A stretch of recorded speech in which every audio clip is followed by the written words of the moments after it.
Glycaemic index normally हम सारे लोगों को ये कंफ्यूजन रहता है कि बेसिकली हमें मधुमेह का रोग या शुगर हो रखा है, तो जिसको हम लोग इंग्लिश में शुगर डायबिटीज कहते हैं, उसको रोकने के लिए क्या खाना चाहिए।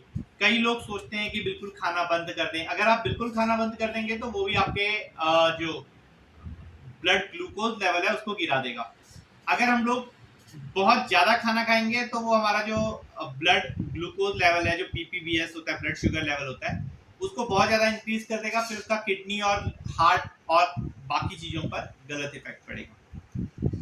इन दोनों सिचुएशन से बचने के लिए हमें हमेशा ध्यान देना चाहिए कि हम लोग कोई भी चीज जो खा रहे हैं, क्या उसका ग्लाइसेमिक इंडेक्स हाई है। ग्लाइसेमिक इंडेक्स हाई फूड के दो नुकसान होते हैं। पहला नुकसान होता है कि उसमें जितनी भी कार्बोहाइड्रेट होती है वो विद इन अ मोमेंट उसके अंदर रिलीज कर देता है। आप चाहेंगे, आप नेट पे जाएंगे तो आपको इजीली ग्लाइसेमिक इंडेक्स हर खाने का लिखा हुआ दिख जाएगा। जिस भी चीज का ग्लाइसेमिक इंडेक्स हाई है, वैसे तो बोला जाता है कि 50 से हाई है, बट मैं 40 की रेंज रखता हूँ अपने पेशेंट्स के लिए, क्योंकि आयुर्वेद में जब आप आए हैं तो हमारी कोशिश रहती है कि आपको बाद में किसी भी शुगर के लिए दवाई को जिंदगी भर ना खाना पड़े। जबकि एलोपैथी में हम लोग सोचते हैं कि एलोपैथिक ट्रीटमेंट में हम लोग की कोशिश, हम लोग का ये मानना होता है कि एक बार किसी को शुगर हो गई तो उसकी दवाई तो जिंदगी भर चलेगी, परंतु ऐसा हमेशा नहीं होता। मेरे पास में बहुत सारे एग्जाम्पल हैं जिनकी शुगर की दवाई हमेशा के लिए छूट चुकी है, और आज की डेट में वो लोग कभी कभी मीठा भी खा पाते हैं। कहने का मतलब उनका जो पैंक्रियाज, जिसने इंसुलिन सेक्रेट करना बिल्कुल कम कर दिया था, उसने उस वाली एक्टिविटी को फिर से नॉर्मलाइज कर लिया है। अगर एक बार पैंक्रियाज की इंसुलिन एक्टिविटी नॉर्मल हो गई है तो आप एक तरीके से अपनी बीमारी को रिवर्स कर कर फिर से पुरानी वाली सिचुएशन में पहुंच गए। तो हमें क्या खाना चाहिए, इसका हमें ध्यान हमेशा ग्लाइसेमिक इंडेक्स से देना होता है। ग्लाइसेमिक इंडेक्स क्या होता है, वो ग्लाइसेमिक इंडेक्स इस वाली चीज का माप होता है कि कुछ टाइम के अंदर एक खाना आपके शरीर में कितनी जल्दी रक्त शर्करा को घोलेगा। अब जितनी जल्दी वो रक्त शर्करा को घोलेगा उतनी जल्दी आपको इंसुलिन की सेक्रेशन आपकी बॉडी को करनी पड़ेगी, और एकदम से आपकी बॉडी इंसुलिन की सेक्रेशन करेगी, उसको पचाएगी, उसको किसी तरीके से जज्ब करने की कोशिश करेगी। जितना होगा होगा, नहीं होगा तो खून में फैलता रहेगा। शुगर वाले पेशेंट्स का उस वजह से शुगर भी बढ़ जाएगा। लेकिन अगर उसने उसको जज्ब कर भी लिया, क्योंकि वो बहुत जल्दी शुगर सारी की सारी आपके शरीर में घुल गई थी, तो थोड़ी देर बाद में आपको फिर से क्रेविंग होगी, आपको फिर से लगेगा कि मैं कुछ खा लूं। जब भी हम लोग कोई मीठी चीज खाते हैं तो वो मीठी चीज कितनी सिंथेटिक है इसके ऊपर डिपेंड करता है कि हम लोग कितनी जल्दी फिर से भूख लग जाएगी, उसके अंदर कितना ग्लूकोज कितनी जल्दी रिलीज हुआ। फॉर एग्जाम्पल, अगर आप चीनी खाएंगे तो उसमें ग्लूकोज बहुत जल्दी रिलीज होगा, परंतु जब आप वही चीज फ्रक्टोज के रूप में खाएंगे तो फ्रक्टोज थोड़ा धीरे धीरे होगा। इसका मतलब ये नहीं कि आप आंखें बंद करके किसी भी फल को खाना शुरू कर दें, नहीं, ऐसा नहीं है। कई फलों की भी ग्लाइसेमिक इंडेक्स जो होता है वो बहुत ज्यादा हाई होता है। जिनका ग्लाइसेमिक इंडेक्स हाई है उनमें अगेन आपको सेम चीज होगी। इससे एक तो आपका इंसुलिन के ऊपर लोड पड़ता है, दूसरा एकदम से ज्यादा शुगर रिलीज होने पर आपकी बॉडी में, आपकी बॉडी को ज्यादा इंसुलिन रिलीज करने की आदत पड़ जाती है, जिससे हम सारे के सारे लोग मोटे होने की तरफ को, इवन कुछ स्किन प्रॉब्लम जैसे एक्ने हो गया, इस टाइप की जो प्रॉब्लम्स होती है इसकी तरफ को भी हम लोग धकेले जाते हैं।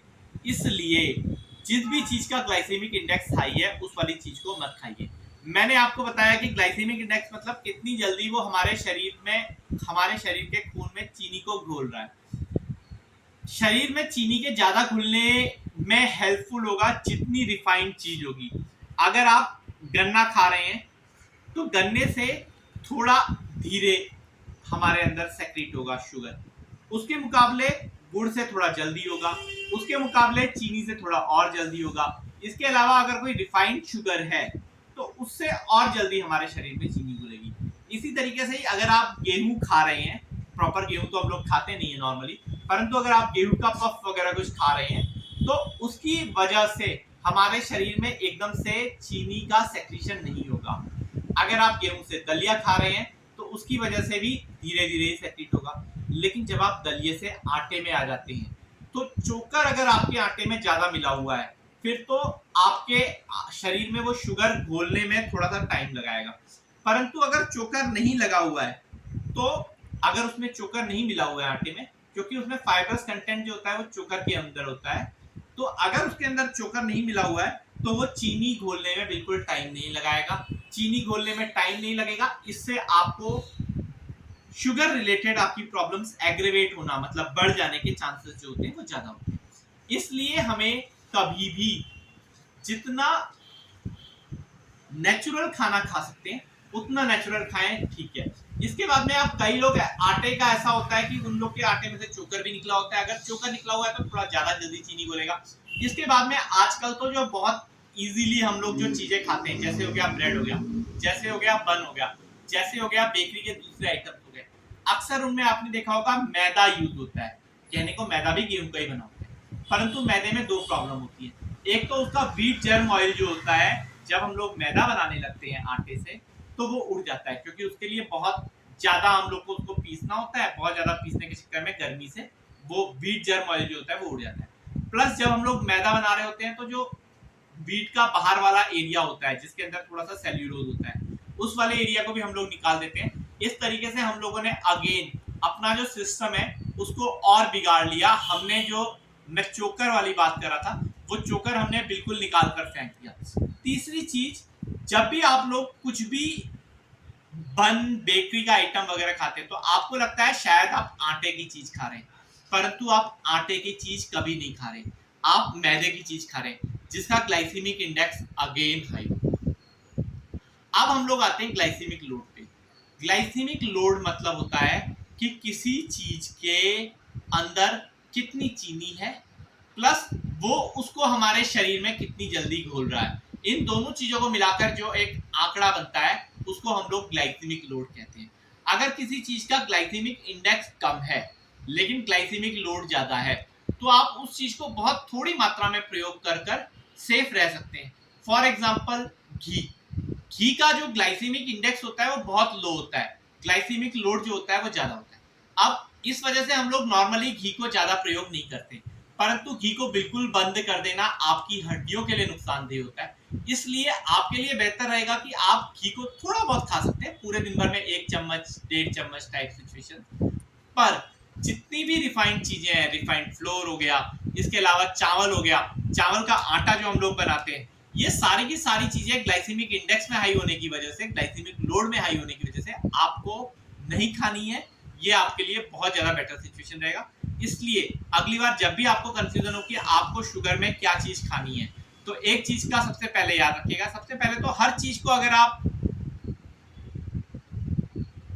के पत्ते हो गए, मूली हो गई, इसके अलावा गाजर हो गया, इसके अलावा खीरा हो गया, इसके अलावा टमाटर हो गया, इस टाइप की जो भी चीजें हैं जिनकी आप जो आपके शरीर को रेशा देती हैं, जैसे आंवले में भी बहुत ज्यादा रेशा होता है, तो जो भी रेशेदार चीजें हैं, फ्रूट में कई बार रेशा होता है, जब हम लोग फ्रूट का जूस निकालते हैं तो हम लोग उसका रेशा ही निकाल देते हैं, और इसीलिए जो जूस होता है वो आपके ग्लाइसेमिक शुगर के लेवल को बहुत जल्दी बढ़ा देता है बस बनिस्बत उस फ्रूट के। फॉर एग्जाम्पल अगर आप सेब का जूस लेंगे तो वो आपके लिए ज्यादा नुकसानदेह होगा बजाय सेब के। अब मैं ऐसा नहीं बोल रहा हूँ कि आप सेब खाते रहिए, कोई नुकसान नहीं होगा, सेब होगा, लेकिन सेब ज्यादा मात्रा में जब हम खाएंगे तब नुकसानदेह होगा। अगर आप एक दिन में एक सेब खा रहे हैं तो शुगर में उतना नुकसान उसका नहीं होगा। हाँ, अगर आप आम खा रहे हैं तो आप अगर एक आम भी खा रहे हैं पूरे दिन भर में तो वो भी आपके लिए नुकसानदेह होगा। केला एक खा रहे हैं तो वो भी आपके लिए नुकसानदेह होगा। अमरूद, नाशपाती, ये वाली चीजें कम होंगी। ग्लाइसेमिक इंडेक्स का पूरा चार्ट लेके मैं एक प्रॉपर वीडियो बनाऊंगा, ग्लाइसेमिक लोड का भी पूरा चार्ट लेके मैं एक और वीडियो बनाऊंगा। इसके द्वारा हम लोग जानने की कोशिश करेंगे कि हम लोग शुगर में क्या चीज खा सकते हैं, क्या नहीं खा सकते। लेकिन जब तक का मैं वो वीडियो बनाता हूँ 1-2 दिन के अंदर, क्योंकि इसकी रिसर्च वगैरह में कुछ टाइम लगता है। आपने देखा होगा मैं अपने फेसबुक पेज पर भी जाकर प्रॉपर आर्टिकल डाल रहा हूँ, तो आप लोग चाहें तो मुझे फेसबुक पे भी फॉलो कर सकते हैं। अंशुमान जोशी हल्द्वानी डालेंगे तो व्हाइट शर्ट में मेरी फोटो उसमें आपको दिख जाएगी, उस वाले चैनल को आप फॉलो कर सकते हैं।